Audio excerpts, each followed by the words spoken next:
ready. Just relax and enjoy the ride. In crowd, 815, in crowd, 815, in crowd, 815, in crowd, 815, 815. It's highly possible, and maybe even likely, it might even be likely that the very first time we ever get interstellar transmissions from out in outer space, the first one we receive from some alien, probably going to be an advertisement. I'm Greg. He's Tom. This is your In Crowd 815 podcast for the 22nd day of November, the year 2025, the latest it has ever been, my friends. In the history of mankind. Yes. And what are you supposed to be advertising? I don't know. Yeah, I don't know. I don't think I have anything for you today. You want to buy it? You want to buy some insurance for? I could save you 15% more on your car insurance. Probably something from Travelers Insurance or something. Oh God! If you're traveling in outer space, take us with you. We're not selling something today, but we are giving something away. Comment on the show during the show, and you're going to win a $25 gift card from the Landscape Connection. Our friend Michelle Cox over there was so generous with us for our mass karaoke trivia contest, and so much so that we had a couple gift cards left over, and we're going to give them away on the show today. Here's how you win one. Comment during the show on our Rumble channel or our YouTube channel or our official Facebook page for the In Crowd 815 podcast. Those are the three outlets. I know you might be watching this on other platforms right now, but those can't count. Here's why. Restream, the platform that we use, which is similar to Zoom, but it's much more broadcast friendly. Restream, the way it's set up, we can only see those comments live on those three platforms, on those three pages. So when you comment, I can see them in my chat box off the screen here that you can't see, but I can see the producer's page, if you will. And everyone that comments will be in a drawing to win this $25 gift card from the Landscape Connection. And let me give you two possible things to comment on today. The first one would be our number one fan is celebrating a birthday today. Linda Wenmacher, happy birthday. We love you. All right. We think you are the best. Happy birthday, Lynn. Thank you for all that you have done to encourage and support In Crowd 815, the podcast, the events, and happy birthday to you, my dear. We love you very much.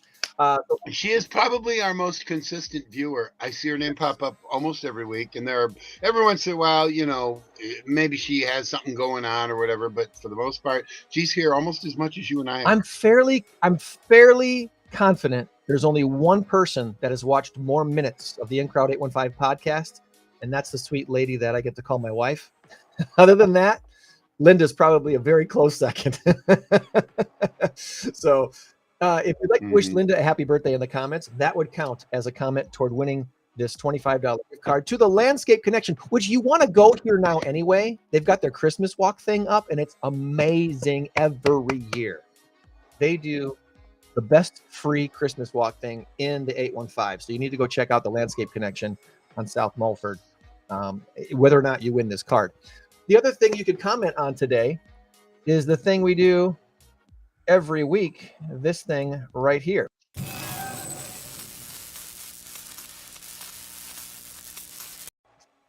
Our big number of the week. This week, our current race to 10 has me in the lead by a score of 3-2, race to 10. And the big number this week is 400. I know it doesn't seem that big, but you'll know it's big after I tell you what it is. Is it monarchs or millennials? Monarchs or millennials? Put your guess in the comments, and that, if it's done in the right place, will register in our chat, and then we'll see that you've commented, and you'll be in the running to win this $25 gift card from the Landscape Connection. So if you're watching this right now on my personal Facebook page or on LinkedIn, actually, you know what? Your comments on LinkedIn might show up now. Someone could test that for us. If you're on LinkedIn watching, shoot us a comment and I'll let you know if it comes through. That might come through. I think it did at one time, but I don't know if it's still coming through. So anyway, that is our big number of the week, 400. And the answer is it monarchs or millennials? Put your guess in the comments and we'll give you a chance to win. I hope you like my backdrop today. Besides the 815 on the wall, a little thank you to Medicare 411, our grand prize sponsor for the Mass Karaoke Trivia Contest, and our $1,000 sponsors, Waldom Electronics and Gemini Solar. Thank you again for making our Mass Karaoke Trivia Contest possible and a huge success. So many great comments coming back from the event, and so many people enjoyed it that we're doing it again. The plan is for March for the next one, Tom. March. All right, March. I thought we were going to do September. And September, but let's focus on March first. After talking with a few key people and Tabala, we're formulating the dates for a March contest and a September contest. All right. So here we go. Our race to $10,000 is still on for the Mass Karaoke Trivia Contest. We did give away close to $10,000 in total at the contest a week ago Thursday. The goal, as we've stated now for about the last year, our goal is to have a $10,000 grand prize within 5 years. That's what we're trying to build to. So by the year 2029, by the year 2029, we hope to have a $10,000 big bodacious check to hand to the winning team's not-for-profit. And just to clarify, I'm not eligible to win that, right? By 2029, you could have formulated a new not-for-profit. Oh, I do. I do actually have a non-for-profit. I'd have to find a new trivia guy though, Tom, and that might be not so fun for me. It's called Stuffed Animal Rescue. That's what it is. It's Stuffed Animal Rescue. I go to the Goodwill and I'll rescue these little guys from the bin. They're in there all by themselves. Well, they got friends, but they fight a lot. I'm gonna try camera 2 now because I think I need to distract people. Look, a second camera in our studio. What? And then my bear, of course, he's look at Veda, Tom. She's not even on her bed. She's behind her bed. That's nice. She's back there, not even on her very soft, fluffy, comfortable bed. I don't know why, but she's weird that way. Anyway, let's stop distracting ourselves and let's get on to the business at hand. We've got a great guest to bring on today who has the current marketing specialist over at Womanspace. Oh, by the way, everybody, please join us for our next In Crowd 815 event, December 3rd. In support of Veteran Smile, we're going to be at the VFW Post in Rockford on 7th Street. Wednesday, December 3rd. It's the one Wednesday event we do all year is our Christmas party and fundraiser. And this year it's going to be in support of Veterans Smile. And let me turn off the scroll bar so you can see the bottom of the page here, because WLM and Associates Painting, our good friend over there, Paulina Zakowski, she's running this event for us. Her number is on the screen. She wants her number to be out there so that you can ask her about tickets. If you want to get dinner, you'll have to buy a ticket. If you're not going to get dinner, just come anyway. It's free to attend. Okay. December 3rd, 5:30 to 8:30 at the Ross Pearson VFW. Wednesday night, December 3rd, we'll be doing raffle baskets, and dinner tickets are $20 or a table of 6 for $100. There's your information right there. All right. So Denise is the marketing specialist at Womanspace of Rockford, and Denise is coming on the screen right now. Good morning. Hi. You. Boom. Hi, Denise. You're there somewhere. Oh, there you are. Shuffle around a little bit. How are you this fine day? I am good. How are you guys? Very well. I looked out the window this morning and saw frost. Do you still have pumpkins on your front porch? Are there frost on the pumpkins? It was all over my car. All over the car? Yeah. Yeah. Well, welcome to Northern Illinois, everybody, right? For those who are maybe transplanted in the last year, this is fairly normal. In fact, we've had snow on Halloween before, so this is We've had snow in May before. I remember one May, it just little brief snow flurries, whatever. Yeah. It's crazy. Yeah. Well, we want to learn about you a little bit, Denise. So Okay. tell us all the important information, your bank account numbers, your social security number, your Yes. access codes, or let's just start with this. Where did you grow up? Where did young Denise find herself as a youngster? I grew up in the Chicago suburbs. All So, right. yeah. Do you claim one Okay. do you claim one that you like to claim, or do you just like to say Chicago suburbs? Well, it was a small one, so a lot of people don't know it. It's Roselle, Roselle. Okay. Yeah.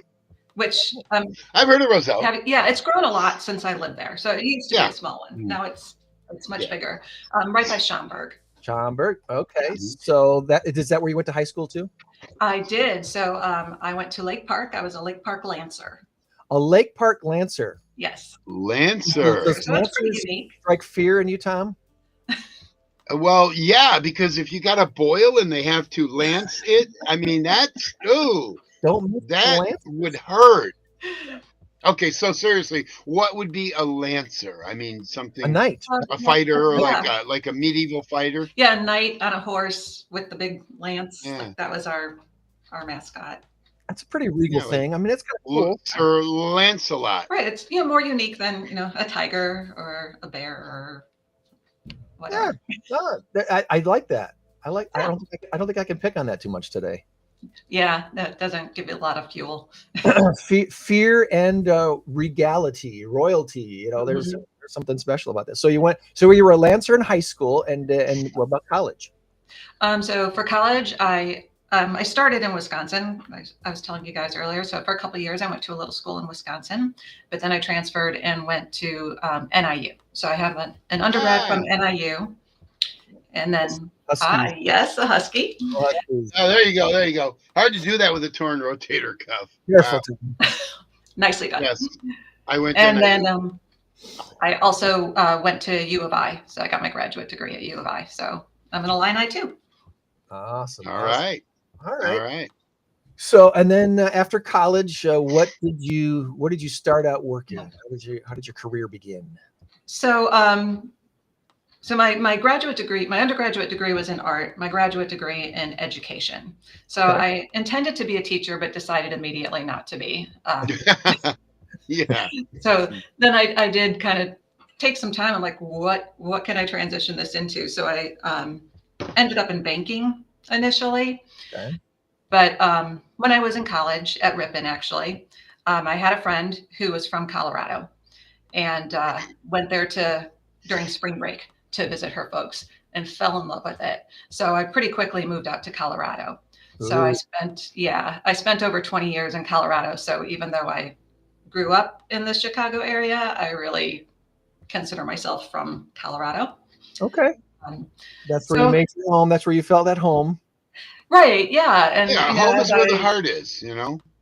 Exactly. And, that's where, during those years, I became an adult, had a family, and, that was my area, and I knew where things were. And, and so, yeah, that feels like home. Were you like in Colorado Springs or somewhere around Denver? Or Outside of Denver. Yeah. outside of Denver? Okay. Are you What is familiar that? with the Denver area? No, not really. Colorado's one state I haven't been to, among others, about Oh, 22 states I haven't been to. But I want to go to Denver. That is on my bucket list. Absolutely. yeah. I recommend Did it. I was ready to leave. I left and came here 3 years ago. So while I was in Colorado, my family kind of moved out from the suburbs out this way. So when I decided I was ready to leave Colorado, which was about 3 years ago, I came here intending for it to just be like for a couple months to hang out with family. And life circumstances changed, and now I'm kind of here indefinitely. What was his name? So the brief story, I left Colorado because I got a divorce. Okay. And I'd already been wanting to leave. I love Colorado. Amazing, beautiful state.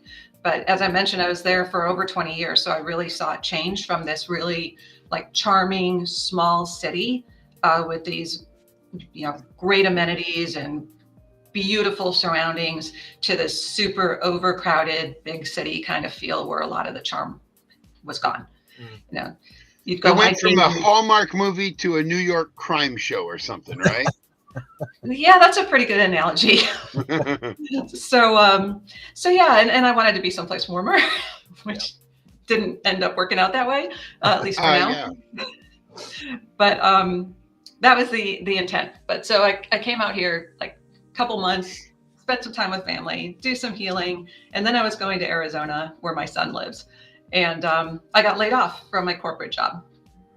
And so having all of that personal challenge in a very short period of time led me to do a lot of reflection on my life. And kind of going back to your previous question about like what I did for work, I spent most of my corporate career in the training field, and took a diversion and spent about 10 years doing web development and programming. And when I left, I was in training. So I liked my job, but I really didn't feel very fulfilled. And so I did some reflection. I was like, I don't want to maintain that same way of living. I want to do something that's more meaningful. And so, I've spent some time like getting to know myself and really indulging my creativity, and then found myself at Womanspace working for a nonprofit, and I'm loving it. Like I feel like my work is meaningful. Nice. Well, I obviously took a quick look at your LinkedIn profile, and the things that you have on there were one of the things that jumped out at me that I have to ask you about is ENSO interactions. Yeah. So talk a little bit about ENSO interactions. What is that? So ENSO, just to talk about the name, it's the like Zen circle that you see, like the painted circle, and it generally like represents connection. Okay. So when I decided to kind of change my life, one of the things I really wanted to focus on was connecting. Connecting more genuinely with yourself, with other people, and those first couple of years after losing my corporate job, I did a lot of experimenting, trying to figure out, what do I want to do? Where can I kind of use my creativity and use all the knowledge and expertise I've built in my corporate career and do something with that. And nothing really took off exactly the way I wanted, but they were all great learning experiences. And one of those was ENSO interactions. So when I was a leader in charge of a training department, we did a lot of professional development. And a lot of times as the manager, I led that professional development. We had different kind of layers of it, but I felt it was my responsibility to help my team grow. And so I would periodically research a topic and do a presentation and kind of upskill my whole team on the same topic, and kind of also maintain some consistency. To me, that's a great thing for managers to do for your team, to help them advance their career and also build a relationship with them. So ENSO Interactions was really about creating toolkits for managers to use to conduct professional development with their team, so that they would own it. But if you're not in the training field, it can be kind of hard to go research and put a presentation together and feel confident. So the kits I was putting together had the PowerPoint deck and facilitators guides and the handouts and job aids and all the things that you would need for a particular topic to go in and do some professional development with your folks. That sounds good. That sounds like something that we could adapt and apply to our networking group to help people kind of connect a little bit better when we do our networking events. That would be awesome, because I have some great materials, and it would be just a really beautiful thing to leverage them and help some people out. It could be a fun thing, because one of the things that Tom and I love doing, and we like brainstorming, talking about the stupid and turning it into something special. I like that. Because we had this discussion that the night of the contest afterwards, we all went to B-dubs and kind of decompressed and went through the evening, and what worked, what didn't work, what could be better, what can we break to make it better next time, is what and it was kind of one of the topics was, Greg can be a jerk sometimes, and I know I can be a jerk sometimes when the discussion reveals something new, and I'm like, that's it. And like once I've pinpointed something, I put my stake in the ground. And if you try to deviate from that, that's when I kind of sometimes turn into a jerk. I'm like, no, the stake. This, You're not making it better. We made it worse. Then we made it better. Why are you want to? No. That was a breakthrough moment for me because his wife said, "Yeah, that's true," and I'm like, "Yes, you can be a little rigid every once in a while." That was kind of funny. That was a breakthrough moment. I'm serious about that because it's like our friendship just grew. Yes. It just grew because now I can. Because I was kind of thinking, God Almighty, I don't know if it's me or if it's him or what, but it's okay. It's okay because that's who you are. Basically, I'm flexible until I'm not. And then I was like, we got to try. That's a good way to put it. Yeah. Before we do anything else with this idea, we got to try the idea, see if it works, and then we can go back and say, oh, here's the reason why it didn't work, or here's the thing that can make it better. I can get on board with that. Yeah, I had a manager once who he would train. So this is when I was a trainer, and the guy I reported to, he would change the program every time we did it. And it's like, you're not getting enough feedback to know what you should actually change. Like, how is that meaningful? Yeah. At some change point, for the sake of change is not good. No, it's not good. You don't just it's say, chaos. "It ain't broke, don't fix it." That's the oldest saying in the book. That's right. At some point, you need to put a stake in the ground and say, all right, here's what we're doing. Let's give this a try. One of the things that I don't want to go political on us all of a sudden, but one of the things that I admire about the state of Texas is they only meet in state Congress once every 2 years. Oh, wow. And one of the reasons why I think that's a special thing that works is because now you know the rules for the next 2 years. Things aren't changing majorly for 2 more years. And then when the Congress of state of Texas meets again in 2 years, then they go, okay, what worked, what didn't work? Let's change things. Wow. Whereas now we're living in this situation, especially as a country, where holy crap, things change weekly. And it's like, what's the rules going to be next week?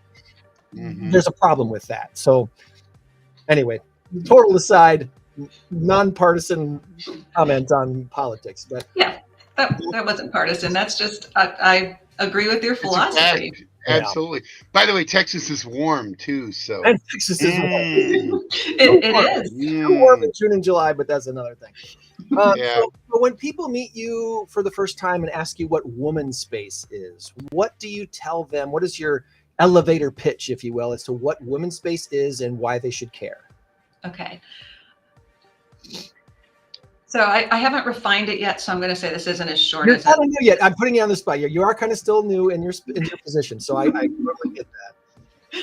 But Womanspace is this great legacy nonprofit organization that's been serving the Rockford community for 50 years. They, established themselves to support women who support the community. So they just have this beautiful mission. And that's really evolved over the years. The way women need support now is different than 50 years ago, but that's still our mission. And we do it through, self-exploration with creativity and wellness and spirituality. And so we really help women to find themselves and also to create a greater sense of community. And a great thing about Womanspace is that we're really an evolving organization. We've had this reputation of being a hidden gem, and we're trying to shed that because it kind of gives the impression that we're exclusive. And our 50-year history can also give the impression that we're kind of old school. But we're really evolving to meet the needs of women in today's society. And we're also very inclusive. So we actually serve all genders, and we're also getting into children's programming too. So we're really evolving, and I encourage people to get to know us and see what we have to offer that can really help you with your own personal journey. Okay. So do you consider yourself is the organization more of a inspiring organization, a teaching organization? I guess what is kind of the main focus? What is the main goal for Womanspace every year?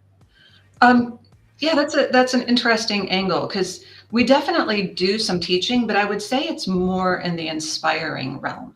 So while you might come here and be taught something about art, like if you're taking a painting class or ceramics class, or you might be taught something about spirituality or yoga poses, really what the intention behind it is inspiring you to find your own center, to work on your own well-being, and to really become more fully who you want to be as a person. Okay. Well, let's see. I'm on the Facebook page right now. I think I want to actually open up the actual website so people can see this. Yeah, I'm sorry. It sounds like somebody's running a chainsaw in the background. Hopefully you guys aren't picking that up too I badly. heard a rumble and I was like, "Oh, okay. What's going on over there?" So something about Mary. That's funny. I love this title for your event coming up December 5, 6, and 7. What's going on with Mary? So this is one of our annual fundraisers. So we have a few that we do annually as part of our planned fundraising, and this is one of them. So we have about 60 artisans from the Rockford area who will be here for those days. Or I'm sorry, they won't be here. Their creations will be here. So they're selling their work as part of this holiday market. And one thing that I want to point out is that while it's a holiday market, it's not just holiday goods. It's just a lot of artisan pieces, different types of art. So jewelry, painting, woodworking, fiber arts. So there's a lot of beautiful things there where people can come and find really unique gifts, and gifts that were really made with care and love and individual creativity to shop for everybody on their list. It's fun to buy stuff that it's a one of a kind. It is. There's something really special about that, giving a gift where nobody else is going to have it, and it's something really special and unique. Well, I've shared the link in the comments, so if you that. want to go directly to the Womanspace of Rockford webpage, and you can scroll down and sign up to be on their mailing list to get all the information of what's going on with Womanspace. There's a membership tab. Yes. Another way that we raise funds for the organization is through memberships. And when you have a membership, you do get some additional perks. So that's something that we always invite and appreciate. One thing I'll also mention about something about Mary, we're also still looking for volunteers to help run that event. So if you have some holiday cheer that you want to share with other people, it's a really fun environment to just be here helping people shop and seeing all the beautiful things around, serving refreshments, greeting people and such. So on our resource, on our website, there's also a link there to sign up to volunteer for that event as well. All right. So the holiday market. Where am I looking? Is this at the Marine? The black button. So the top one was the artist one, if you wanted to sell things, and then the button underneath that, if you scroll down a little bit more. Yeah, the button there for volunteer sign up. Volunteer sign up. There we go. So yeah, so you can see different roles and then different shifts. They're like 2-hour shifts. How nicely organized. That's awesome. Way to go. Yep. Yeah, our volunteer coordinator is a very organized woman. Sorry, all the refreshments are full. We don't need any more volunteers for refreshments, Tom. You're gonna have to find something else to do. Awesome. Well, so this is coming up December 5, 6, and 7. So that should be a lot of fun. Yeah. Talked a little bit about membership. The campus that's over there on Maria Linden is kind of an interesting place, isn't it? I mean, it's in a residential area. You wouldn't know it's there unless you were like, going there on purpose. Yeah, I think that's kind of why we have that reputation of a hidden gem, because we're, back in this suburban area where you wouldn't expect to find something like us, and unfortunately, we're not easily accessible by public transportation. But the flip side is our campus is beautiful. It's very wooded. We have amazing gardens. We have a garden volunteer committee that just does an amazing job. So our gardens, spring through fall, are just really stunning. And then we have a labyrinth, which is pretty unique. It's like one of the few in this area. So that's kind of a unique thing to go and experience. And it's located on our prairie, where there's also some other walking paths. So even like if you're not interested in programming here or not quite sure what you want to do with that, just to come here and experience our grounds and just how calming and peaceful and zen they are, that's a really lovely experience too. I've always wondered, does the labyrinth change? No. It hasn't changed. Okay, so it's the same labyrinth that's been there for years. It is, and it's modeled on one that's over in France at some big cathedral. Okay. But yeah, it was a major ordeal to build, which was long before my time here. But yeah, it's a very specific path, so it's kind of a meditative type of experience. So you walk through and follow the path, and you can use it to just quiet your mind or to reflect on a particular question or problem in your life. And kind of the general gist of it is that you kind of focus on the issue or question as you're walking to the center. And in the center, you can leave an offering if you want, or just kind of sit and kind of reflect or enjoy the surroundings. And then when you walk out, you keep your mind open so that information can flow back to you to help you solve your problem or answer your question. I think it's important to note it's not like a corn maze where you might get lost. No. I'll admit I've stepped over the walls to get out. Yes, you can see that it's low. It's not. You could walk out at any time. You will not get lost. It's your way out. So yeah. Is there anything else on this of these choices on your website that you think we should take a look at before we move on today? Scholarships. So I'll point out with galleries. So we do have a gallery here, and we rotate the shows. So if you're interested in art, it's a nice way to come and enjoy some local artwork and just kind of see what's happening. Like this, you can see that the current show is screwed up art. So the theme was, when art doesn't turn out the way the artist intended. Yeah. So that was kind of a fun theme to have. Fun.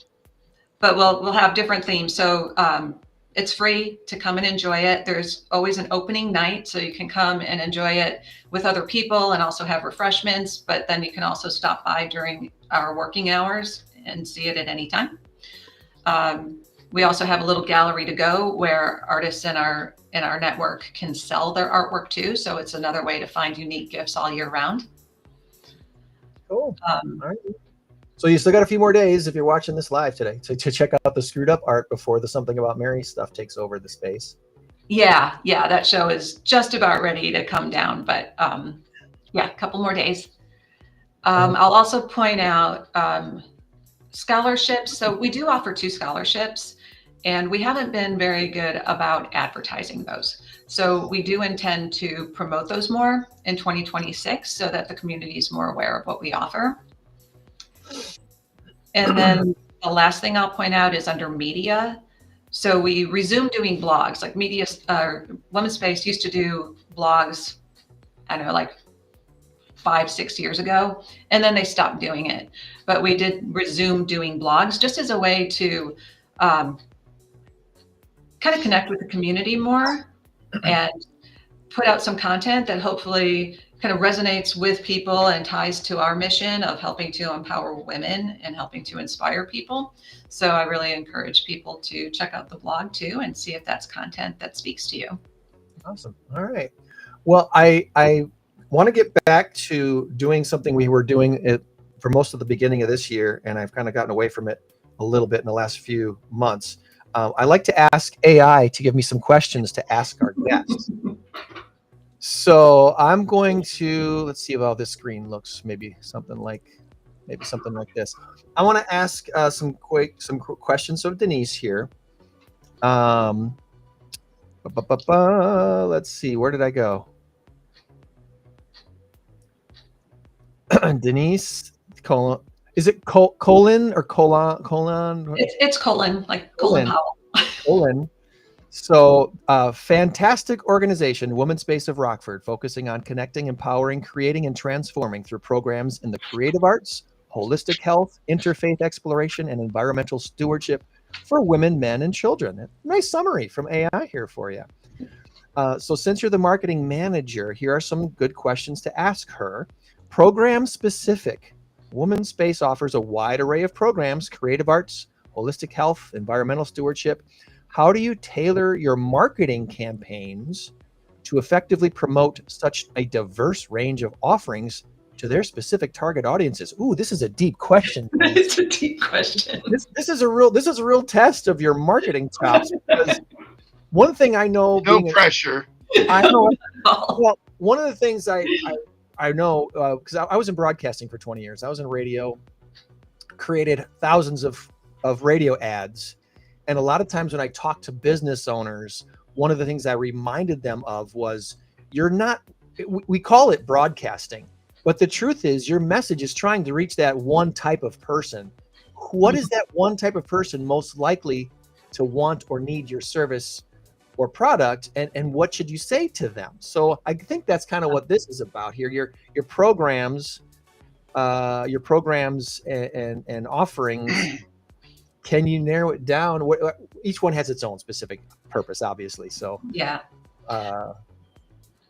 marketing campaigns. Is there something specific coming up that you're working on right now, maybe that you would like to maybe highlight? Yeah, we're trying to shift our marketing direction. And, I'm going to caveat this by saying, I pointed out earlier that my career has been in training and then in web development and programming. So I have a strong background in communication, but I've only been in the marketing field for about a year, a little over a year. So it's new to me. It's new to Marketspace or to Womanspace. So we're kind of trying to figure it out together. Yep. But one thing we know is that the marketing that we've been doing has been pretty limited. So we have Facebook and Instagram. And we have primarily been doing our posts about programs. So each program would get its own unique post to say, hey, there's this class on this. Hey, there's this class on this. Hey, there's an event on this. And then we have a newsletter that we would send out or do send out on Sundays that also summarized our programming. So everything just evolved around, here's classes, here's classes, here's classes, which doesn't really speak to our mission very well. Yeah, it's promoting what we do and trying to let people know, here's what we have available, sign up, but it's not really fostering much of a connection. And it's not really doing much for inspiration. So we're taking a step back a little bit. And of course, we're still posting about our programs because we do want people to know about them, but we're starting to consolidate those posts. So not as many of our posts are focused on that, and starting to integrate things like interviews. So we're doing interviews with staff, with volunteers, with instructors and students, so people can start experiencing Womanspace through the eyes of the people who are involved here. There you go. Yeah, and then also doing the blogs now and doing posts on the blogs and starting to promote some of the things that we're tying to the blogs, things, gratitude, tradition, things that will speak to people and hopefully get them to be reflective on their own lives. Okay. So, and we're tying that to our newsletter too. So our newsletter is starting to have a section that's really, from the staff of Womanspace with a reflection, and then talking more about our volunteering and about our classes, but from the eyes of the students. So I can't speak right now to segmenting our marketing by our student type, because you're right. We have students that are focused on arts, students that are focused on well-being, students that are focused on spirituality, and those are different audiences. And we hope to grow that and have more audiences. So we're not looking yet on how we segment that. And we also need a new system, which we're working on this year, CRM system, to give us more data to help us do that more effectively. But we are looking at how we can align our social media better to our mission, and our marketing in general to our mission. Well, it sounds to me like if you were if you had a stock ticker, I would be investing in Womanspace right now, because you're on the upswing. So this is a good. We are. It's an exciting time here, because I think you might have interviewed Nicole, the executive director, earlier this year, and she just became the executive director in August. So there was the transition from Elaine, who had founded the organization with Dorothy and running it for the past 50 years. And Nicole just took over. And then I was hired, and another woman was hired to replace Nicole as the program director. And we also hired a studio manager for the art space. So there's a lot of new blood here, a lot of new ideas. We've got just this flood of energy and ideas of where we want to take Womanspace and things we want to explore.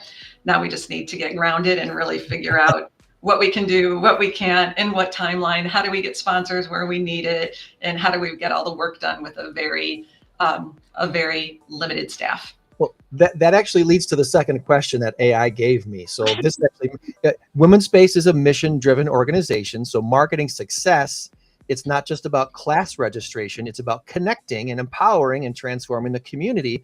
So what kind of non-financial metrics are you going to use to measure the health of the Womanspace brand? That's you're going through that right now. You're probably starting to still define exactly what success is going to look like in 2026. Yeah.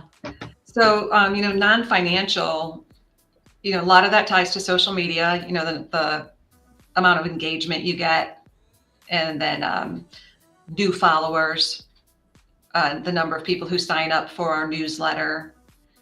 It'll also be for us like partnerships. We really want to partner with more organizations in the community. So next year we're going to have a new partnership with Severs and Dells, and we're doing a class series with them.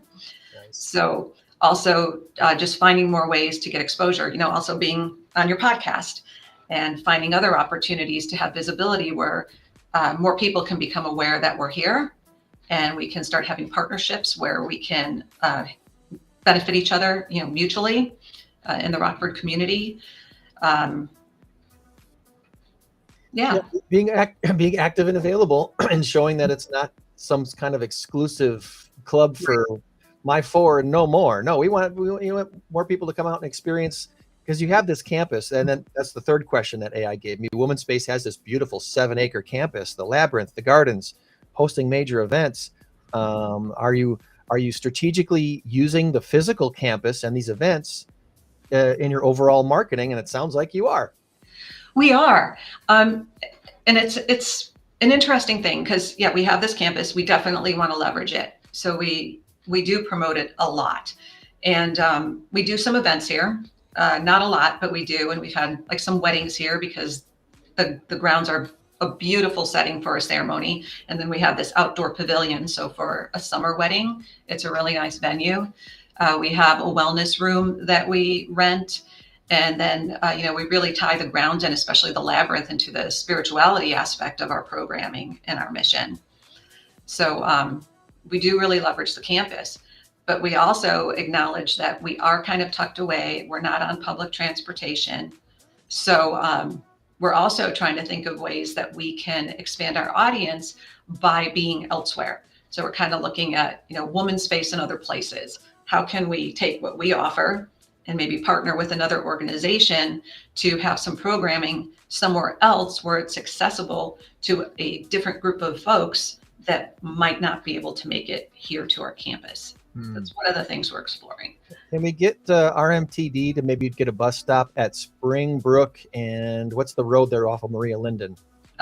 So That Applewood? is Springbrook. Springbrook, the closest main intersection would be Springbrook and Spring Creek, although that is still a little bit of a walk. That's too Maybe far. it's Applewood Lane.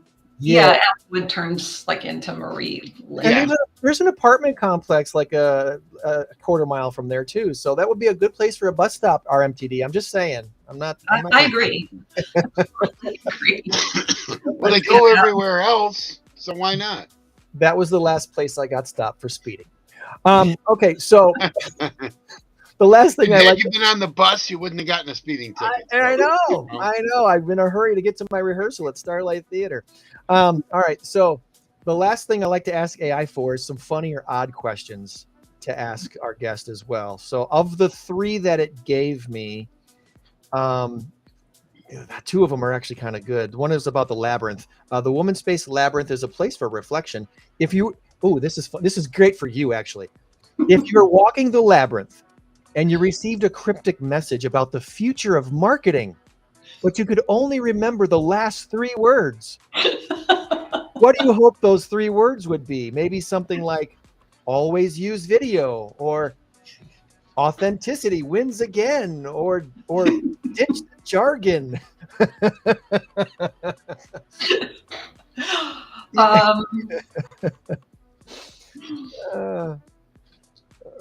Yeah, that's You get a cryptic message walking the labyrinth about the future of marketing, but you could only remember the last 3 words. Seize the day. Seize the day. Can That's I have boring. 5 words? Yeah. What came to you? Be true to your mission. Be true to your mission. Yes. Oh, well, there you go. Authenticity wins again. There's the 3 words that AI gave us. How many of us just counted the words? Be true to your mission. Yeah, you were right. 5 words. Yeah, 5. I do that all the time. There were little words in there. Yeah, true to you. Because I thought, no, that's only 4. Be true to you. Oh no, that's 5. That's good. I should have known.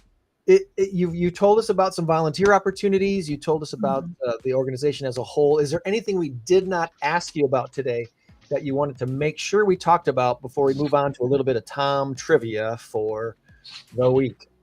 Good question. Let me take a quick look at my notes. Something about Mary Holiday Artisan Market is December 5, 6, and 7 out there at the Maria Lincoln campus. Check that out. Can I just bring up a silly thing? Please do. So, I was trying to anticipate what silly question you might ask me. And so this was kind of one of the things I kind of had there waiting. One of my wish list items for Womanspace, and this is like, I did some research. I don't know if it's practical, but it would be expensive. I think it would be so fun to have a turkey cam. So, we've talked about goodness. Yeah, we have these beautiful grounds here, and one of the things we have is a ton of turkeys.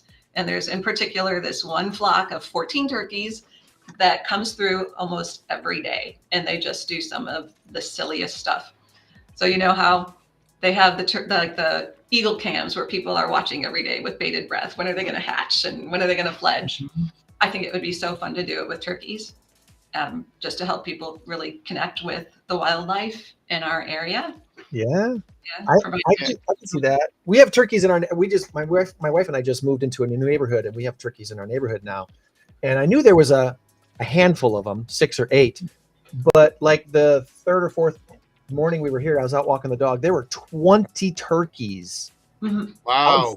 House, and my dog, not having experienced that before, did something, I think by accident, but she separated the big adult turkeys from the young juvenile turkeys. Oh, whoops. So all the adult ones, the 6 of them, were like on one side of our house, and all the younger, smaller ones were in our backyard. And I thought, did it happen on purpose? What just happened here? That was very interesting. But yeah, we've got like 20 some odd turkeys in our neighborhood, and some of them are very big. Yes, they get huge. Very big. Yeah. But they're fun. And I know a lot of people who have experienced turkeys and have a negative perception, but they're cool, and like, they're so entertaining, and it would be so fun to just help them change their perception. So if anybody has ideas on how to set up turkey cams. Before I hit the button on the trivia for the day, I'm just going to say this.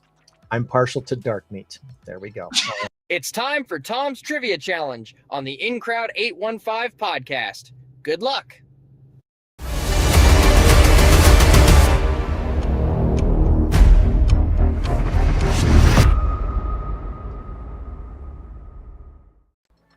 All right. Every week, Tom's got some fun trivia for us, and I'm sure this week will be no different. What do we got for trivia, Mr. I have Tom? lots of good trivia here. All right. Denise, just to let you know, these questions are always designed for you not to fail. Okay, so I don't want anybody walking away having gotten 2 out of the 7. That's just not fun. There's no fun in that. My goal is 4. I want to get at least 4 out of the 7. Yeah. And I feel good about myself. And the rest quite of it. frankly, I don't know if you've ever hit your goal. I think you always exceed it. So when I say never hit it, meaning you never just get 4, maybe once or twice. But, and it's usually when there's 3 or 4, a couple of guests and all that. Need help? Call 211. Can we use this for trivia? No, don't use this for trivia, friends. This is United Way's. If you need help with childcare, food, or housing, or call 211, and the friends at United Way will do their best to help you out. Anyway, this is not for trivia. I just thought it would be fun. That was random and weird. So, all right. Here we go. That's almost as bad as me interjecting my little newest member of the family here. A big one. Yeah. Yeah, And he's- Greg, I'm gonna be transparent. I have always lost at Trivial Pursuit. Always. Oh no. But- Okay. okay, but Trivial Pursuit is different because, what was the winemaking culture back in 1674 when they did blah blah blah blah blah. So no, Trivial Pursuit is one of those games where they wanted you to know how smart they were when they were writing the questions. So I'm not a big fan. Anyway, all right, here we go. Your categories are Spring into Action, Well Done, Walt's Creations, Getting into the Christmas Spirit, Solar System. That's an odd one. It's not what you think. Call Human Resources, and Local Trivia. Boy, I'm reading these here, and it's like it was designed for you. This is kind of cool. This is good. All right. Here we go. Spring into Action. Which Springfield has a higher population? Is it Springfield, Illinois, or Springfield, Vermont? Oh, That is a tough again. one. Which Springfield has a higher population? Is it Springfield, Illinois, or Springfield, Vermont? I mean, I've heard that Springfield, Illinois has a surprisingly low population, given it's our capital. Mm-hmm. But Vermont doesn't seem like it would have a very large population either. So I would lean toward thinking Springfield, Illinois is a little bigger than Springfield, Vermont. Okay, let's go for it. I'm thinking that. I'm hoping Good job. You leaned the correct way. Oh, All right, Springfield, Illinois, 114,394. Springfield, Vermont, 9,062. I thought it was a trick question, but apparently not. Greg, you and I have a mutual friend, John D., and he grew up in Vermont. And so him and I have talked a lot about Springfield, Vermont, and, small town. lots of So he small lived right near there. So, All all right. right, that's kind of where. Well done. Who wrote, that's the category. Who wrote the 1895 novel, The Time Machine? Was it H.G. Wells or Orson Welles? H.G. Wells. I like that. Yeah. I would think H.G. Wells was more of the time machine. Yes. And it was H.G. Wells. Absolutely. Orson, Absolutely. All right. Orson Welles would have had them all just die. I don't know. Yeah, that's right.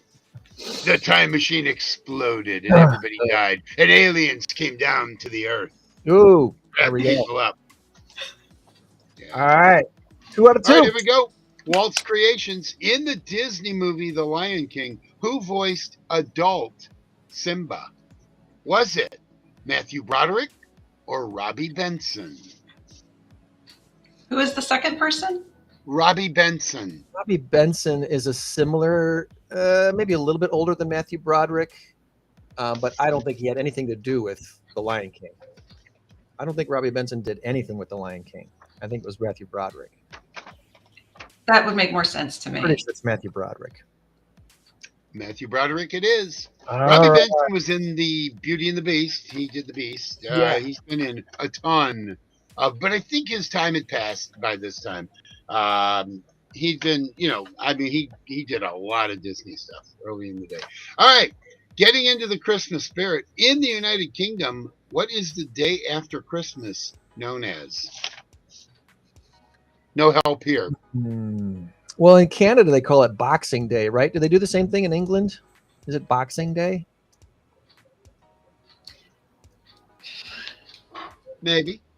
I have no idea. Yeah. And because the day after, and I know in Canada, the day after Christmas is Boxing Day. I think they do the same thing in England, right? It's called Boxing Day. Well, I don't have a better idea, so let's do it. Yep. Awesome. Boxing Day it is. You are 4 for 4. Nice. Nicely done.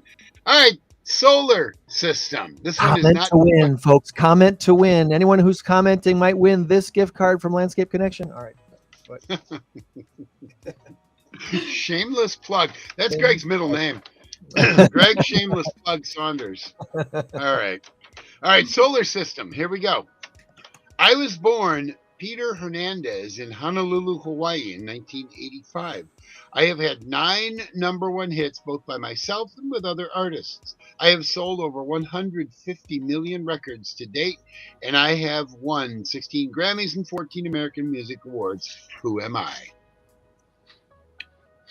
I had a name jump into my head right away, but I'm curious what you're thinking, Denise. Wait, the topic was solar system? Yeah.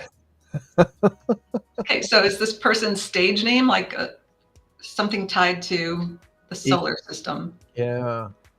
So that makes my initial guess completely irrelevant now. So What, Neptune, Uranus, Mercury, Mars? Bruno I Mars. can't imagine somebody with a Bruno stage Mars. name of Uranus. I like it. Bruno Mars. Bruno Mars it is. You know what, though? Denise gets credit for that one because she Yes. figured out that, wait a minute, it was solar system. Solar system. Very good. Nicely first done. name- You guys first worked name well as a team. Hawaii, I thought Don Ho. Well, Don Ho must be a stage name, right? So wait a He minute. was going to go with Jimmy Uranus, but he decided on Bruno Mars. So. You know, it's funny. It's funny because everybody says it's not Uranus, it's Uranus. Okay, well, instead of Uranus, it's Uranus. It's still got urine in it. It's So so bad. either way, it's still bad. Anyway, you know what? You guys are 5-0. We're 5 for 5. Oh, sweet. 5-0. Here we go. Let's go. All right. Oh, this will be the easiest one of all right here. You guys may go 7-0. No pressure. Call Human Resources. Actor Steve Carell plays this character on The Office whose favorite line is, "That's what she said." What is his name in the show? I wasn't an Office watcher. Me neither, but I know it because I've heard it so much. Dunder Mifflin was the name of the company. Dunder, yeah. Did Dunder you say Mifflin. Gunder or Dunder? Yeah, Dunder with Mifflin. a T. Yeah. Oh gosh. I didn't watch it enough to remember his name either. I don't remember what his name was. Uh-oh. Was it also Uh-oh. Steve? Was it also Steve something? I don't remember. Yeah, we're not going to get this one. No, No. yeah, I'm gonna punt on this one too.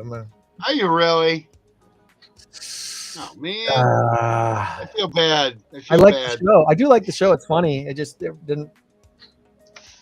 Well, it was not Scott Michaels, but it was Michael Scott. Michael Scott. Yeah. Scott. You will never, ever forget that one now. All right. So you're going to go at the That's very, where very... the group of 6 or 7 or 8 playing trivia. If someone were to say that, I'd be like, "Oh yeah. Now I remember. That's yes. Yeah, That's that's the beauty of it. That's why when I write these trivia questions, sometimes when I'm writing them for you guys here, I know there's only going to be 2, maybe 3, maybe 4, but for sure 2. So I always write them with the idea that you don't have like that 3rd, 4th, 5th, 6th person to possibly answer. I think the most we've had on this show at one time was like 7. I think Oh, we had wow. a group of 4 on one screen. Oh yeah, and that's then right. 2 other guests and me. So I think the most we've ever had on the show at transition time was 7. Yeah, that's Wow. right. Yeah, because a lot of times, Denise, we have 2 guests. So, and then we'll have the transition time, so the whole screen is full up. I have to get a bigger computer. All right, final question. Local trivia. This one should be very, very easy. Although you're a Wisconsinite, you're a Chicagoite, whatever. So maybe not. But yeah, you'll get it. What is Rockford's official nickname? And if they have 4 nicknames, any one of them works. But this one here that I got on here is the one I'm looking for. But what is Rockford's official nickname? Well, we've got Screw City, Forest City. Yes. Those are the 2 I know. Well, you're right. I think the official Forest one is Forest City. Forest City. The Screw City thing, I think that came up kind of tongue in cheek, Yeah. But yeah, we were very, very big in manufacturing back in the day. So we were also the furniture city and all of that. And a lot of that came out of the Chicago fire because all the furniture factories started here so we could sell furniture to Chicago. So Forest City, you're correct. Okay. And the Very we had the power. Good. 6 out of Nicely done. Namaste. Nicely I bow to you both. I got my where's my I used to hand out the winning trophy. I don't even know where it is now. I don't think I can reach the thing that I got. Maybe I can. Hold on. Maybe I can reach it. Hold It's on. okay. You win a stuffed bear. It's these Yay. He's a bear. Oh, there you go. There you go. From our friends at Awesome. Community Foundation of Northern Illinois, our nonprofit Walk of Fame inductee trivia, or we'll call it a trivia trophy. We'll put trivia on the back here. How about that? All right, trivia trophy. Hey, 6-1, nothing to shake a stick at, or nothing to sneeze at, or whatever. Really fancy What do and they gold say? tip. Nothing to sneeze at. Yeah. Nothing to sneeze Awesome. at. Great. I didn't embarrass myself. I appreciate that. No, not at all. In fact, I think you carried the team, but don't think that. Nicely done. Yeah. Nicely done. Well, Denise, I'm sure this went a lot longer than you were expecting today. So thank you for spending a whole hour with us. It was awesome. Thank you for having me. This was a lot of fun. Yeah, we need to get the word out, and this is what it's all about. And you did a remarkable job. Not that we didn't think you would, of sharing what Womanspace is with us. So this is good. I appreciate it. I appreciate the opportunity. Well, we wish you the best with your Something About Mary event. I hope Yeah. a lot of people turn out for that. Again, it's December 5, 6, and 7 out there at the Maria Linden campus of Womanspace. And hopefully the weather will be nice enough that people can go out also that day and walk the labyrinth and check out the rest of the grounds. Yeah, hopefully. Be a wonderful thing. All right, Denise, have a great rest of your weekend. You too. All right, bye-bye. Bye-bye.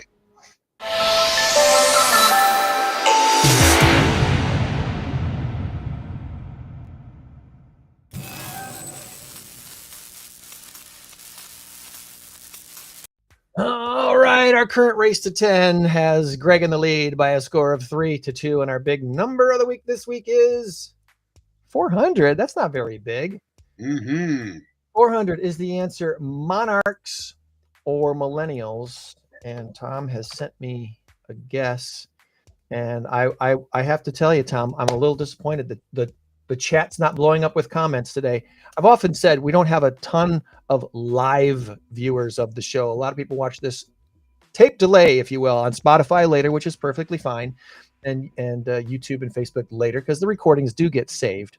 But if you comment before the end of the show, any comments in the comments, you could win this $25 gift card to the Landscape Connection, which you want right now. There's a lot of great. Otherwise, I get a free lawn mowing. You got Because it comes to me, right? Right? Isn't that right? something like that. Something like that. No, probably not. So have you heard? You know what monarch butterflies do, right? Yeah. They land on my yellow shirt. Yeah. I once had a monarch butterfly land right here. I was wearing a baseball shirt with yellow sleeves, and it was like, wow, that's the coolest thing ever. Nice. Well, monarch butterflies, they migrate. Their migration stretches thousands of miles across North America, but scientists have known very little about their life cycles. And they're trying to figure this out now because flying insect populations are falling off big time. The insect population as a whole is dying off, and that's a bad thing. I know you might think it's a good thing. We don't need more. Well, we do need the insects. They serve a purpose. So there's a company. Gnats and mosquitoes and roaches can go bye-bye, but other than that. Cellular Tracking Technologies is a company with only 36 employees, but they have built a tiny solar-powered radio tag. It weighs 60 milligrams, costs about $200, and it lets the users track individual monarchs using an app. Real-time updates on their routes. Now, here's the thing. Most monarch butterflies weigh between 500 and 600 milligrams. So this 60 milligram tag adds like 10% to their body weight, but apparently it's working. It's going to follow their transcontinental journey, and they have tracked now. They've tagged just over 400 monarchs. So there's your win. Yes. 400 butterflies have been tagged this year as they make their flight to Mexico for the winter. A little bit jealous about that. The company is hoping amateur butterfly enthusiasts might be willing to pay for more tags, and you can follow their flight through the Project Monarch Science app. So if you're into butterflies, look up on in your Play Store the Project Monarch Science. It's a utilities app. Free for download through the iPad, whatnot. So you might find that completely interesting. Maybe something you can do with the kids and show, look what these insects do. Look what these butterflies. No, that is a great idea for like a school assignment or something like that. That is so wonderful. Okay, so can you imagine mom and dad butterfly and the two kids is like, okay, kids, it's gonna be a long trip. Let's go. Anybody got to go to the bathroom? Well, we're butterflies. Just do it right there. I don't care. We're flying to Mexico. We're flying to Mexico. That for a butterfly to flutter by. You know, like that to go to Mexico. That's got to take. I mean, they leave in September, and they get there in May. Well, we might just go back now. It's got to take 6 months to get there. It's got to take a long time. Well, I'm sure they get up into the jet stream or something, and they get their way down there, maybe a little easier. But it's crazy how it works, and you can follow along now yourself with the Project Monarch Science app. And if you want to buy one of these tags and help the company along, they cost about $200 a piece. Not crazy expensive, not cheap, but not crazy expensive either. The millennials answer this week is about cruises, the big boats. You know, they're no longer for newlyweds, the overfeds, and the nearly deads. Cruise travel. Have you ever heard that before, Tom? No. Nobody goes on cruises unless they're newlyweds, overfeds, or nearly deads. No. This is now cruising has reached a record high last year. 36% of global cruise passengers were under the age of 40. Currently, 76% of Gen Zers and 83% of millennials who have gone on a cruise in the last 2 years say they would like to do a seacation again. They want to go again. And I'll throw that out there. My wife and I have done 3 cruises, 2 in the last 4 years, and can't wait to do our next one. We're looking forward to doing another one. I'm looking forward to doing my first one. I cannot wait. You get on a big enough boat, and you don't feel like you're in waves. You know, it's a small city. It's a small city. I mean, unless you go to the upper deck and you're looking around, going, "Oh, hey, if this thing sinks, we're in trouble." You know. It takes some pretty rough weather to actually feel like you're on a boat. And when the weather is bad, they close off the outside decks and you stay inside anyway. I will say it's not for everybody. Some people, you know, are sensitive to motion, and they hate them because they get the motion sickness. I know there's medication you can take for that too, but Dramamine doesn't always work for everybody. But anyway, I'm a big advocate for cruising. Norwegian Cruise Lines has been very good to us, and yeah.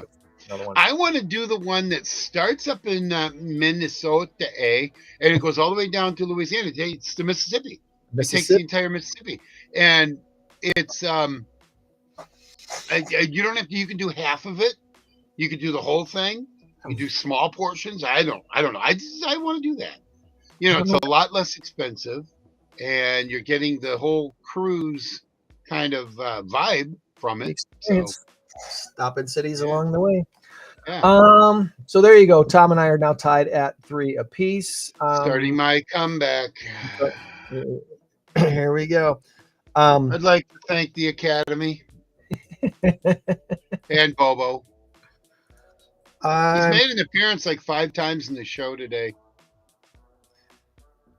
I didn't write down my shout outs this week, so I'm going back through, and I want to thank again all the team captains that put together teams to play in the Mass Karaoke Trivia Contest. Those who help, they're helping to organize it really by being a team captain and getting a team together. We had 12 great teams play in our November 13th event at Tabala, and congratulations again to the winning team from Marshmallows Hope, winning a $5,000 grand prize courtesy of Medicare 411. In addition to the $5,000, Marshmallows Hope was also responsible for encouraging more people to buy tickets to the event. So they won the $500 bonus prize as well. So that turned into a pretty profitable evening for Marshmallows Hope. $5,500 in prize money for their not-for-profit. Thanks to Les's Cleaning Service for sponsoring that team. Also, shout out and congratulations to Ramp. Ramp won the $1,000 karaoke prize. That was thanks to Gemini Solar And then Waldom Electronics had the trivia prize, I believe, or am I flipping those two around? The team from Jess Riley's Envoy Mortgage was playing for Nick's Wish. So the Nicholas Ritchell Foundation won $1,000. They were the trivia winning team this time around. So kudos to all of them. Next week on the podcast, we're going to be talking with Jacob Westendorf. He is the Sports Illustrated Green Bay Packers writer, and he's had a lot to write about this season because the season has not been going as totally as expected. So his report cards weekly are very insightful. If you haven't looked at them, you want to go to sportsillustrated.com, I believe. Check out Jacob Westendorf or just look Green Bay Packers, and you'll see his articles each week with the report card on what's happened with the Packers and why he's given them the grades that he's given them. So let's talk some Packers football, maybe just a little bit in preparation for that next week. Tom, okay, sounds good. We got a defense. What happened to the offense? Before we do that, though, I was going to say you have a shout out. I have a shout at. This is something new I would love to do. I am so sick and tired. And girls, it doesn't apply to you. It only applies to guys because it has to do with urinals. I am so sick and tired of going into a bathroom and seeing gum in the urinal. Come on. Or the napkins. And I'm not talking about like toilet paper type stuff where you were, the napkins that you pull down from the thing and it gets thrown in there. Somebody has to dig that out. There's garbage. Why can't you take the gum out of your mouth and throw it in the garbage can, which is 2 feet away? It is disgusting. Yeah. It's self-centered. It's not self-centered. Well, it is, but it's inconsiderate. It's inconsiderate. Quit doing it. Oh my God, it drives me nuts. Just don't. That's wrong. And then one more. If you are parking in a parking lot, those yellow lines there are there for a reason. Park in between them. If you can't park your car between the yellow lines, then move it to the back of the lot where you can take up 2 spaces. That drives me nuts. Okay, now I'm done with my shout-outs. Shouting it. That's for you guys. And okay. So the very first thing I want to say regarding Jake, by the next time we talk to him, we will have 2 more games in the books. We will either be, because we got Sunday and then Thursday, and we're going to talk to him next Saturday. Oh my, that's right. We got 2 more games. So we will either be 9-3-1 and owning the division, 8-4-1 and kind of maybe not, or we'll be 7-5-1. Oh boy, I hope we're 9-3-1. That'll make for a really good show. It'll be a good show anyway. So make sure you stick around for that. I think everybody but Denise will probably join us. That Bear fan. No, she's awesome. She's awesome. She can be a Bear fan. It's cool. So anyway, lots to talk about. A very good victory. Okay, fine. It was a 27-20 victory over the Giants. But did you see how hard they played? And I can't remember who it was. I don't know if it was the announcer that said it. Yeah, it was. It was the announcer. He said, these guys really want to win this game today. They're playing for their coaches. They're playing for themselves. They're out there. This was going to be a season-defining win if the Giants won. And I'm going to tell you something about the Green Bay Packers. This team is so much better than what we think. So much better. Jordan Love is so much better than we think. You can say all you want about if we'd beaten Cleveland, if we'd beaten Carolina, fine, we lose the Philly game. Had we beaten Cleveland and Carolina, we'd be what would we be? We're 7-3. We'd be 9-1.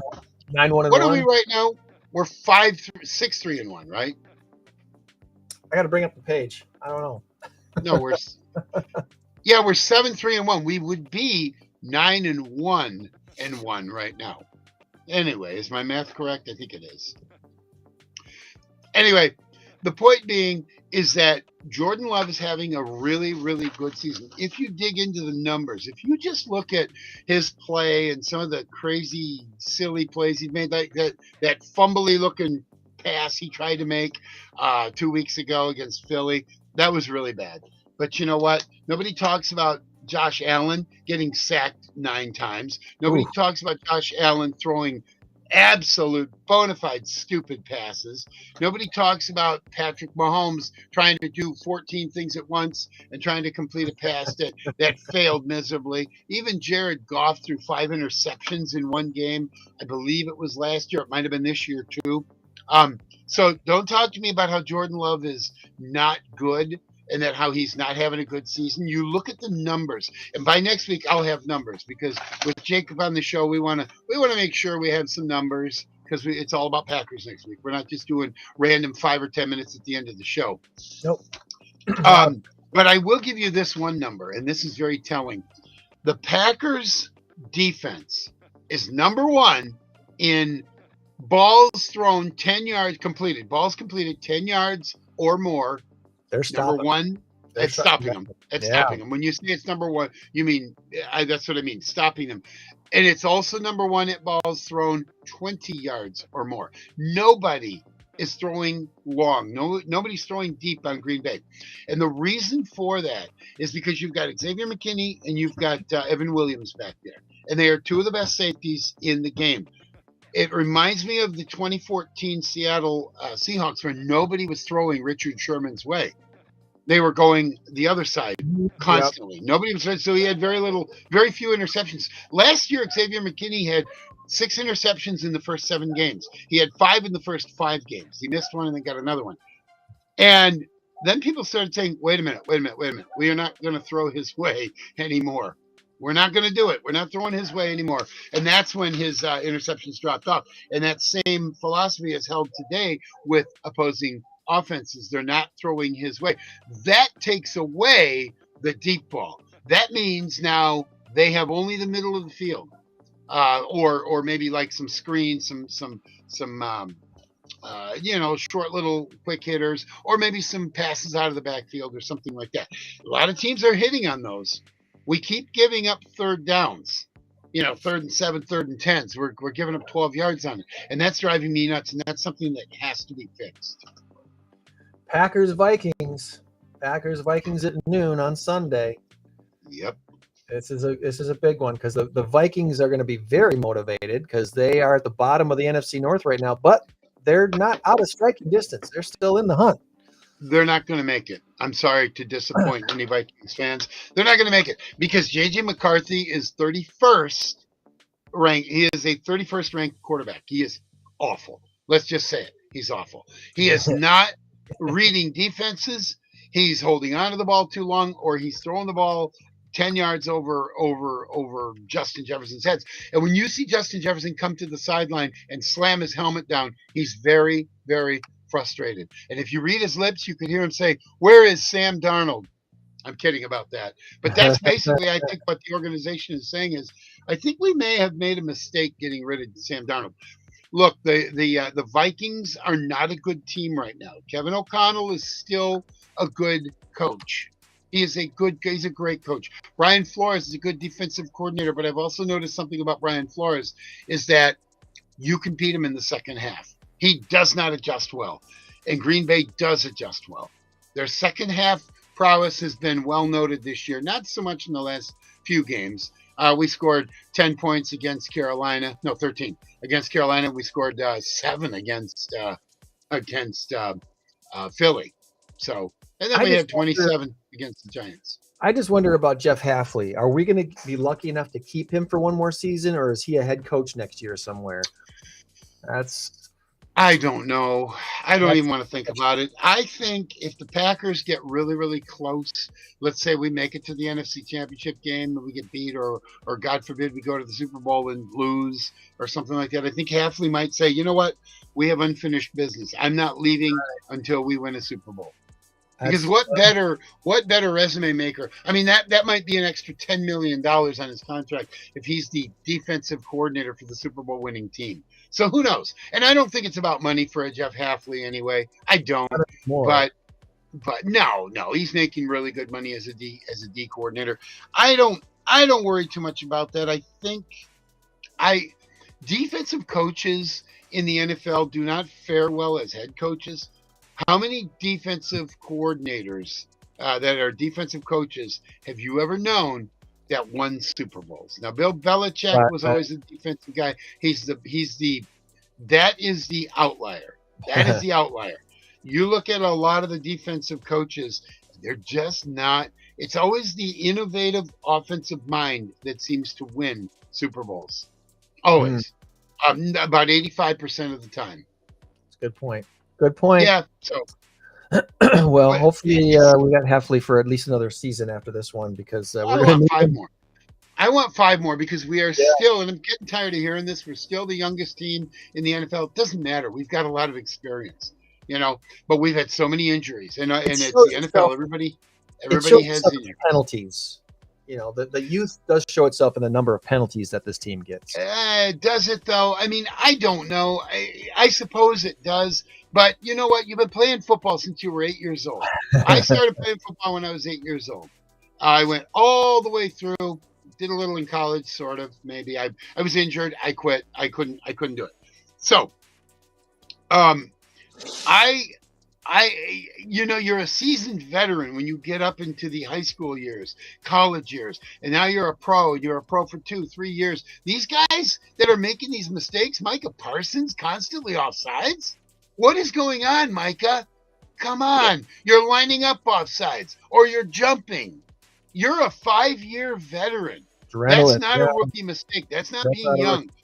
You've got guys on the line that are, and I'll say this too: the refereeing has gotten horrible. You got calls that are being made, and when the announcers, who are supposed to be partial, when the announcers are saying, "Boy, I'm sorry, I didn't really see anything there," and then you got a Dean Blandino or a Mike Pereira or a Terry McCauley when they're going, yeah, I probably would have let that one go. I think that was a good non-call. It would have been a good non-call or something like that. I think the referees are under a lot of pressure, and I think that's what's happening a lot. So anyway, it's very interesting to me. So, but you're right, the penalties. Now, Keyshawn Nixon, I'm telling you, I think they're out for him. I really do. I'm watching him play, and he's got good coverage, and they're hand fighting and this and that. Oh, it's a penalty on number 25. What? Yeah. Are you serious? A penalty on number 20? No, it's not. He's getting some of the worst calls of all. And, so I think some of the officiating is a little specious to me. I don't know. I'm just saying. Quick prediction. Packers Vikings. Yeah. And it's, by the way, it is, it's in Green Bay, right? It is in Green Bay. It is in Green Bay. So this is a Lambeau Field game at noon on a Sunday before Thanksgiving. There should be no reason to look past this game, even though they got the Lions coming up on Thanksgiving Day. They're not looking past this game. No, this is a division rival. This is something you do not look past. So this is not this is the hated Minnesota Vikings. And here's the thing. This makes Minnesota's season. It puts them at 5-6 if they win. It puts Green Bay at 6-4-1 if they lose. This is huge for Minnesota. And I will say it is a must-win for both teams, because if Green Bay has any shot at winning the division, you have to win this game. Now, here's the other thing I'm going to say. Every team that has played the Packers this year, that is their Super Bowl. That is their Super Bowl, because Green Bay is supposedly coming into the season with Super Bowl aspirations. They were one of 4 teams that were predicted to go to the Super Bowl and possibly win it. You had Kansas City, Philadelphia, Green Bay, and I don't remember who that fourth. Buffalo was the 4th team. Oh, and then probably Baltimore. Those are the 5 teams that I think were, and maybe you could replace Baltimore with Kansas City. Of course, Baltimore now is 5-5. They won 4 in a row. They started out 1-5. They're coming back. They're coming on strong. They're a good team. They're a good team, well coached, and Lamar Jackson was hurt for most of the season so far. So I know, because he's my fantasy quarterback. But anyway, every team that comes into Lambeau, or every team that plays Green Bay, it's their Super Bowl. So Carolina, that was the signature win for them. Cleveland? Are you kidding me? I was in Cleveland when that happened. I That- watched those fans practically dumping over trash can. No, they weren't. They were great fans. That's the only loss I'm truly disappointed with. The Carolina one, I they're better than they were advertised, so I get The- that. Okay, but They still Cleveland's should have beat them. They defense, still should have beat them.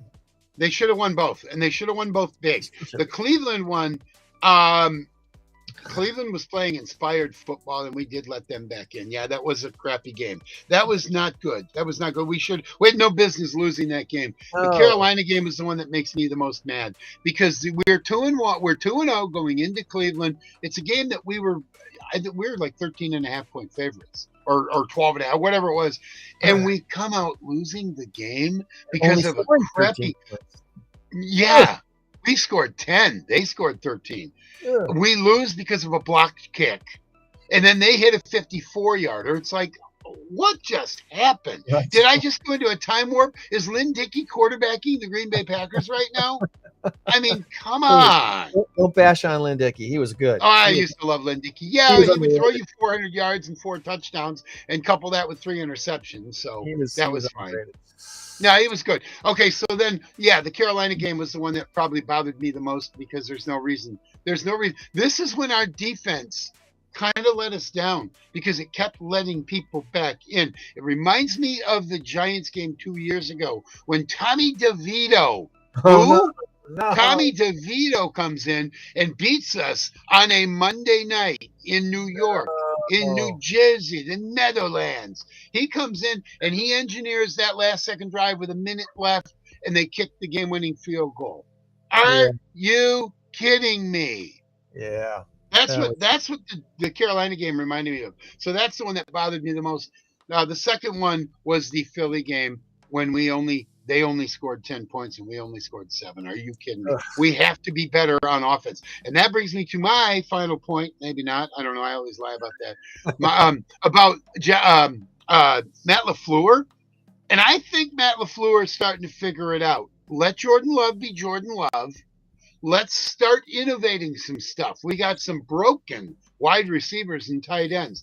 Stop giving Luke Musgrave the ball on the line of scrimmage and making him do yards after catch like Tucker Kraft does. Tucker Kraft is the best in the NFL at doing that. Luke Musgrave is not. You know what Luke Musgrave's strength is? Blocking. Running down the field, getting separation, not blocking. He's a horrible blocker, not blocking. It's sorry about that. He's great at getting separation because he's fast. He's faster than Tucker Kraft. He's your speed guy.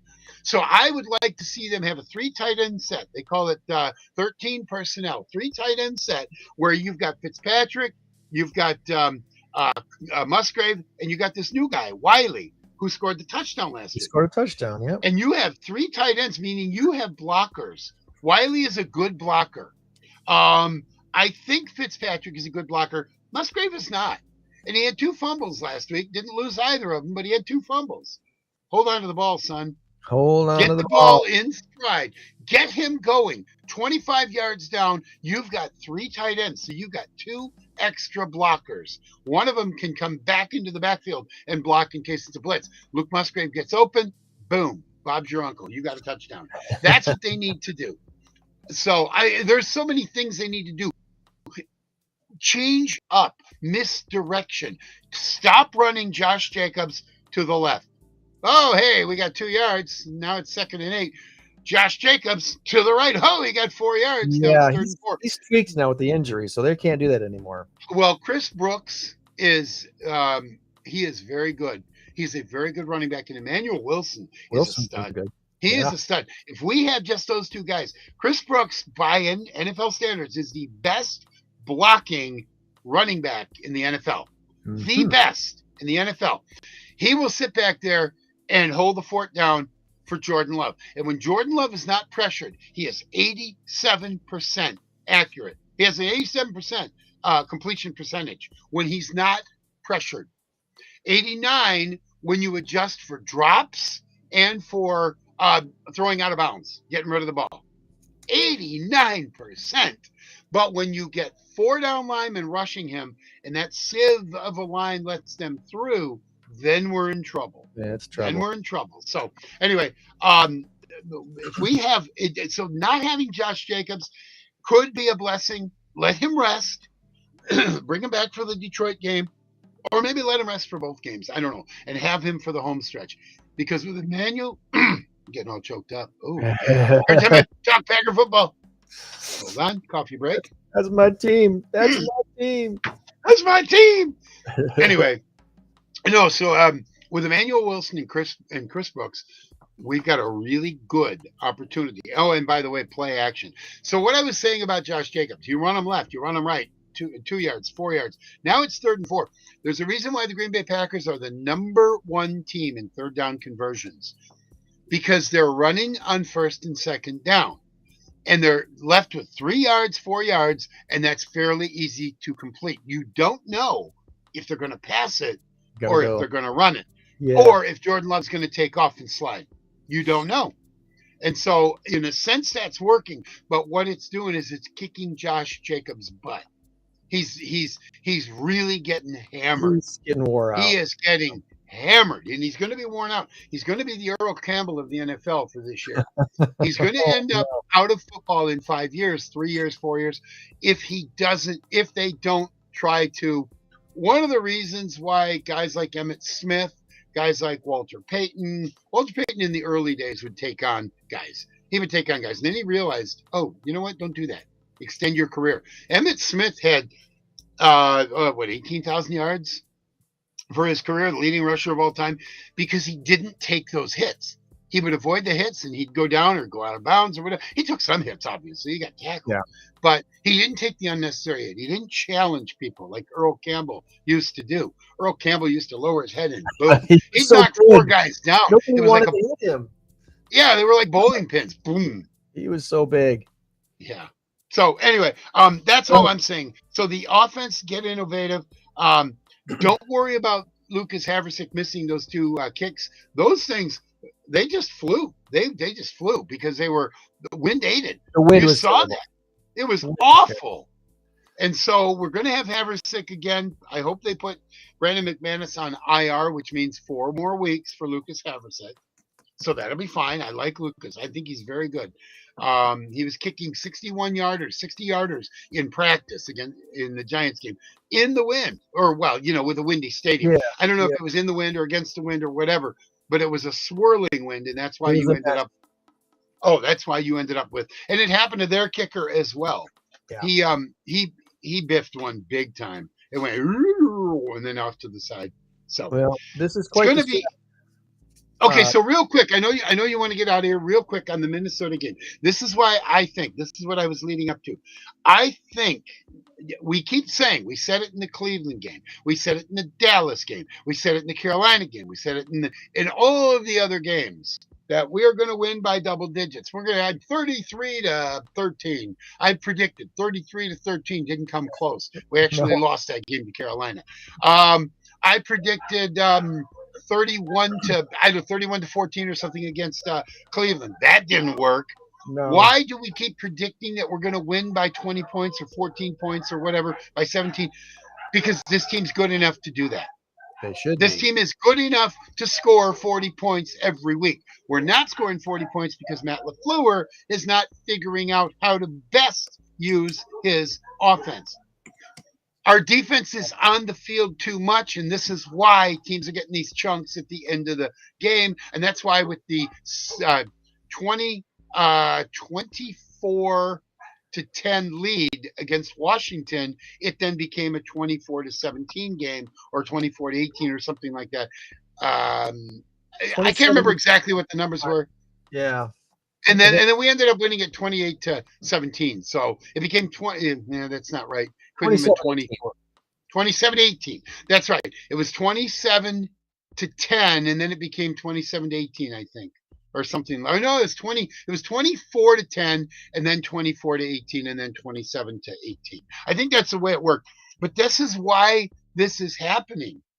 Maybe it was 27-10, and then they scored the 18, and that's how it ended up, 27-18. So it wasn't 24-18, it was 27-18 because it was 20-10. Yeah, I don't know. It doesn't matter. It doesn't matter. It was a long time ago. Forget that last 45 seconds existed. Uh-oh. Connected. Oh, there you go. Bloop, bloop. There we go. Now There we go. Okay, good enough. So anyway, I'm just saying. So with Minnesota, they cannot throw the ball long, then they won't against the Packers. Their run game is not good right now. Justin Jefferson is frustrated. We will not allow Justin Jefferson to beat us. This is who has been beating us for 4 years, 5 years. That's Right. not going to happen. And their defense, if Jordan Love has all day to pass, which he will, he is going to eat them up. So this is the prediction I'm going to make that I think is going to hold. I think Green Bay is going to win this game 38-16.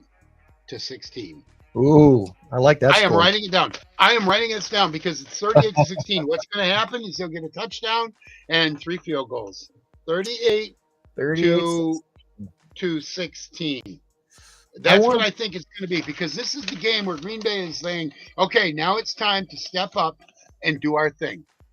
This is the game where they're going to come out of their shell, and all 3 phases of the game are going to work and work well. They are a better team than Minnesota, and they're a better team than they've showed on tape.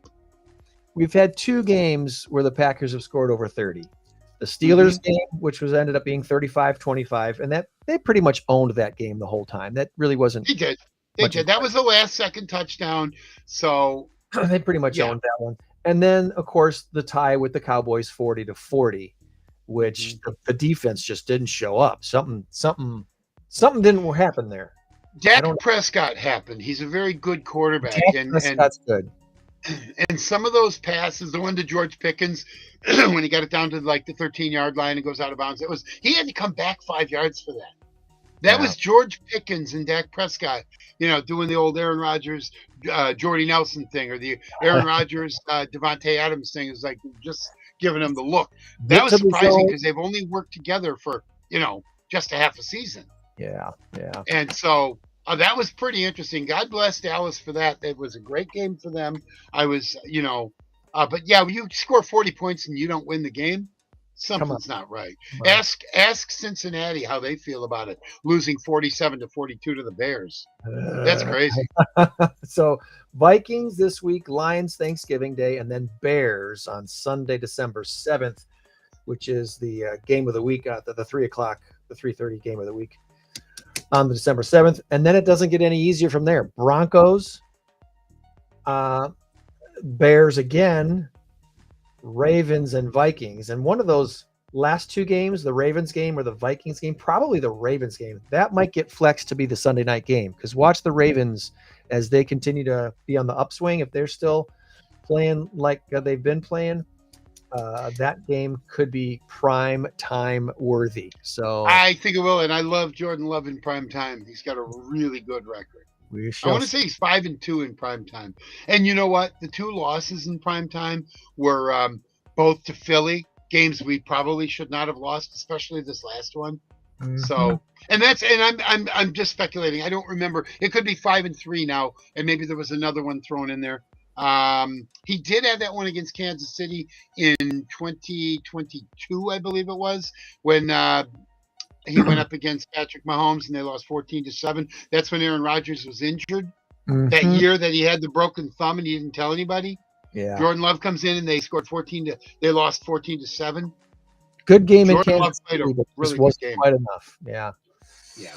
All right. Well, again, want to thank Denise, Colin for joining us today from Womanspace. Check out Womanspace, womanspace-rockford.org for more information on all things Womanspace. Next week, again, we're talking with Green Bay Packers writer Jacob Westendorf from Sports Illustrated, and we'll give you a chance to win a Lucha Cantina $25 gift card. Which, you put it in a nice little envelope-looking thing. You're going to want this for the holidays. You're going to want to take friends and family to Lucha Cantina over the holidays. So be sure and tune in for your chance to win that next week. Okay. That should wrap things up. Remember, friends, you change the world when you help one person. So be a blessing to someone this week, every day. We'll do the same. Meet you back here for another In Crowd 815 podcast, everybody. Thanks again, Tom, and we'll see you next week. All right, buddy. Talk to you later. 815 in crowd. 815 in crowd. 815